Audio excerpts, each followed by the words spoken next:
This is Ian. I'm in Vietnam right now. It's part of a school project, but this weekend we took a little side trip to a place called Vung Tao, which is a coastal city. It's at the mouth of the Saigon River, and it's pretty important economically. You can't really see it. You can just barely see some ships in the background, way down there.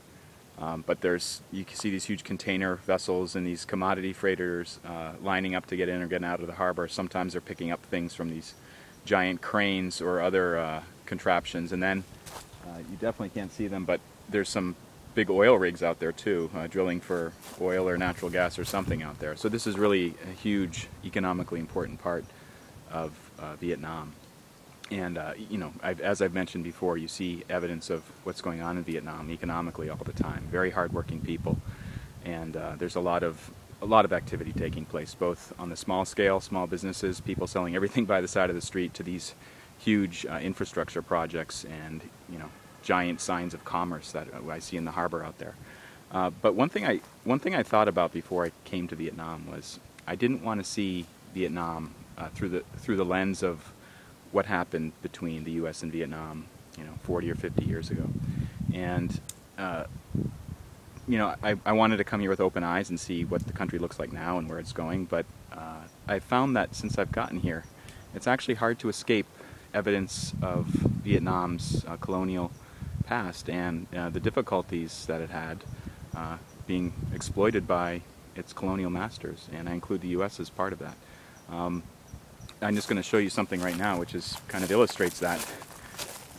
It's a pretty isolated part of Vung Tao. It's on a little hillside, but I just happened to stumble upon these giant French military cannons. They look like howitzers or mortars or something like that, and these were built during French colonial times, and the little placard there says to kind of protect Saigon Harbor in Vung Tao. And there's, even on top of the hill, there's a giant statue of Jesus Christ, and it's flanked by these huge, giant guns, like 155 millimeter or something like that.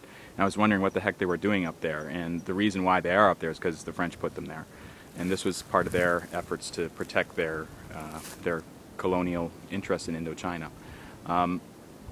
In terms of the U.S., kind of the U.S. history, I haven't seen any military artifacts lying around, but the people here, especially people of a certain age, they're connected with the past in very tangible ways. And one example is a tour guide that I met who speaks English quite well. He's about 5 years younger than me.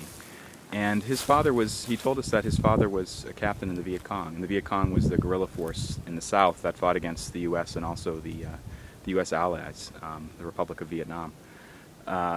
And it was kind of interesting that we had dinner with a bunch of our friends, and he was there. And it was interesting that we were able to break bread with this guy. And both of us are kind of children of the cold and hot wars that took place in the 1960s. I was actually born on a U.S. military base overseas, and he is the son of a VC captain. So, in a certain sense, our fathers were on opposite sides of the Iron Curtain. But we can, things have improved a lot since then, and there's no animosity right now. But it was interesting hearing that story. And then there was another fellow I met who's a year older than me, and he's from this area. And he was, I didn't prompt him to talk about these things, but he really opened up to talk about some things that he didn't like right now and in the past. And he said that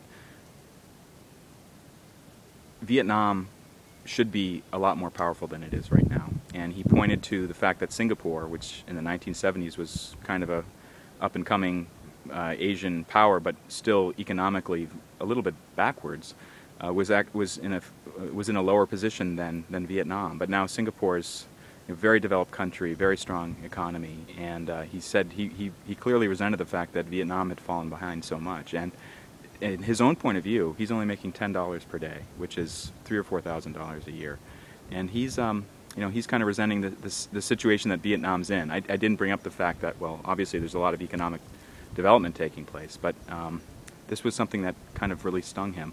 And he also he explained the reason why there's so many Russian tourists here is because Vung Tao used to be a big Russian base in the 1980s.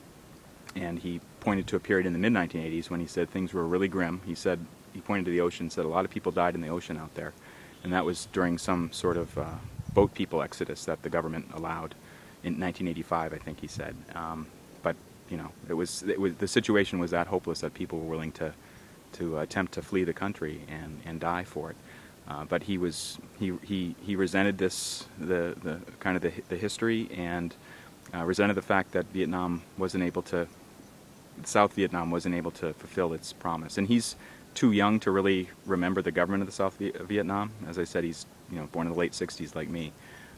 But he certainly feels that the North hasn't lived up to its is actually a negative influence, and he specifically said he didn't like people from the North. But anyways, I just wanted to talk a little bit about these things because I think they're pretty important to understanding Vietnam. Definitely, no one ever wants to erase the past or pretend it's not there. We should be aware of these things, and remember as we watch this economic miracle taking place, and not an economic miracle, but strong economic growth taking place, that there is still a strong history that you can see in things like this, and also when you talk to the people here. Until next time.